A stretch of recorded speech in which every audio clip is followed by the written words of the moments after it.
sign, jerk off. Play through the stop sign. Yeah, you did. You didn't stop, bro. You didn't stop. What, You you played through the stop fucking sign. You. Yeah. I got something for you. I'll stick it right up your mouth. Yeah. Come on. Come on. Come on. Oh, get it up.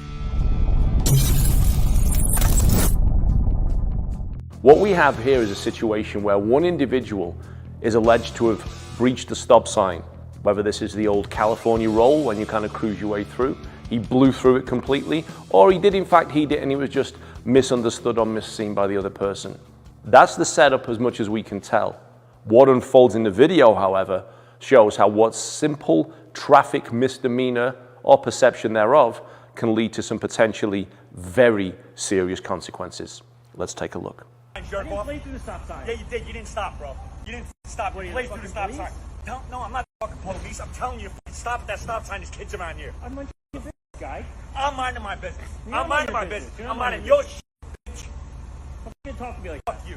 Fuck you. Yeah. I got something for you. I'll stick it right up your mouth. Yeah. Come on. Come on. Come on. Oh, Get the fucking ground. oh. Honey, call 911. No. Get on the fucking ground. No. Get on the ground. Ground. Can you call 911? Ground. Get on the Can you call 911? NYPD, get on the ground. Okay, Mom. Get on the fucking ground now. Put your hands on your head, you fucker. Who the fuck do you think you are? I'm telling you, there's kids around here, motherfucker. You don't pull a There's fucking gun. you were coming at me. Put your hands I on was your protecting myself. Put your I was hands on your protecting fucking myself. head. Put your fucking hands on your head. Hey, Ma! I was protecting myself. You were coming at me. You I was chased not me. coming at you. You weren't fucking even chased stopped me. yet. You fucking chased me in the parking lot. You don't live here. I live You right don't here. fucking live here. I live right fucking here. You don't fucking live here. Do not You know don't fucking live here, I do. motherfucker. Nice fucking Ma! shot. Get your hands on your fucking head. This guy's got a gun on Step him. back. Get your hands on your fucking head. He pulled a knife on me. Step back, ma'am. Step back. Well, that escalated quickly, as Ron Burgundy would say. What you'll have noticed straight away is that this is a war of words going on. What's also significant here is you have a guy in a car, outside of his car, arguing with another guy who's a pedestrian. At some point during this confrontation or this situation unraveling, a conscious choice was made to exit the vehicle and engage this individual. This is red mark number 1. Why? Why need to? Why bother? If he's questioning parentage, if he's calling you every name under the sun because you blew a stop sign, even if you didn't, a simple, sorry, probably would have ended this here and now. But it didn't. So let's just assume maybe he parked up and was getting out of his car and that's when the confrontation took place. Because we don't know, we're only assuming.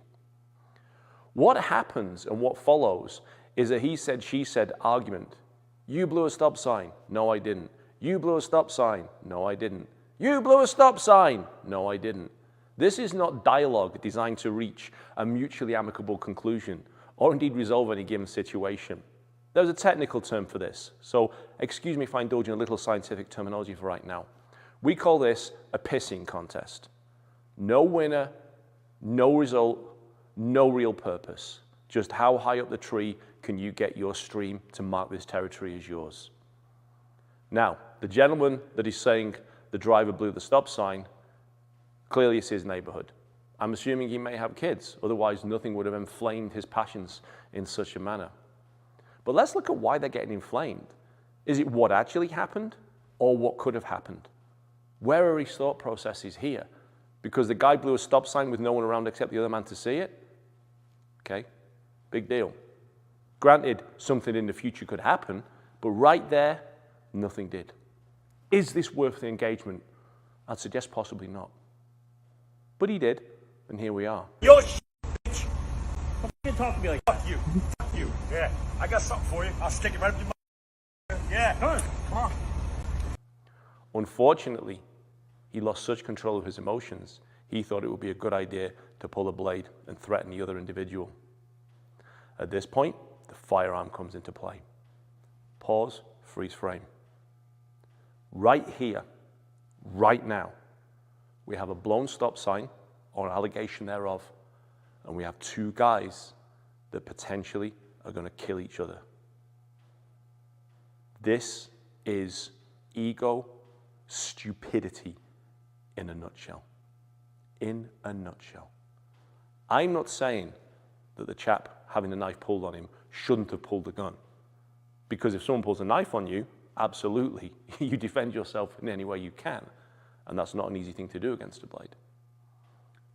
But the fact we're in this situation in the first place where he has to pull his gun to defend himself rather than getting back into the car, rather than offering an apology, albeit an insincere one, rather than being the bigger man and walking away, they're not backing down. They're peeing up that tree. They're seeing how high they can get. And they're both now in a position where they won, or even both could die over this. This comes back to what I always say.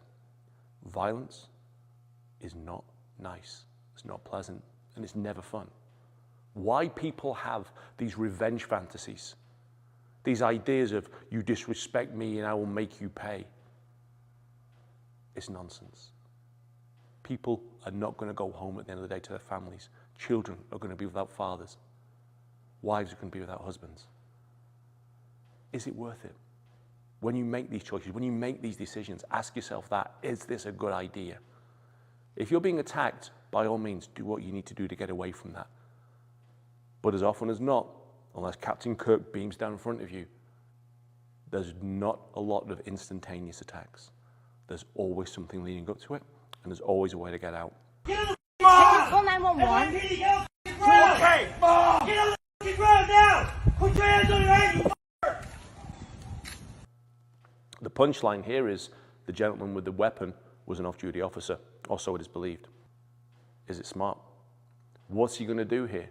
All right, you're out in an argument, the guy threatened to pull a knife on you. Are we looking at a crime here? Of course. You don't pull a knife on someone for an argument over a stop sign. But is it worth killing him over? Because that's the situation he could have got into. You've got the video. You know where the guy is. I don't think it's going to take Sherlock Holmes to deduce who this fellow is if you then want to lay charges at a later date.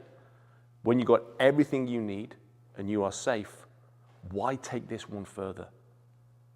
No one gets out of this situation looking good. Both people look like idiots.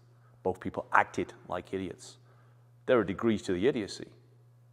But just because one person is less stupid than the other doesn't mean their actions are good. And this is what we have to think about when we consider our own self-defense tactics, strategies, and approaches. It's not just the physical, guys. This is a drum I keep beating, and I will continue to beat it. When we're talking about protecting ourselves, not defending ourselves, protecting ourselves, it has to be an all-encompassing strategy that gets me home at the end of the day, hopefully with no damage to myself and no damage to someone else, because life is way short enough as it is without bringing it to a premature close. Thanks for joining us, guys. As always, please like, subscribe, and share. Comment, do whatever you want. We read them all. We enjoy them all. You can follow me at Facebook, Aftermath of Fight After the Fight, YouTube, channel of the same name. And I'm also on Instagram, HavoChound, and on Twitter at AftermathMatic. Once again, a big, big thank you to my compadres, the Budo brothers. As you can see, I'm rocking the hood gi today. For those of you that don't actually have one of these yet, may I strongly suggest you invest in them. These are so comfortable, they're so good to wear, they're warm, they keep you insulated, and let's be honest, they look the business. Get yours at budobrothers.com, tell them the Hound sent you, and I'll see you next time.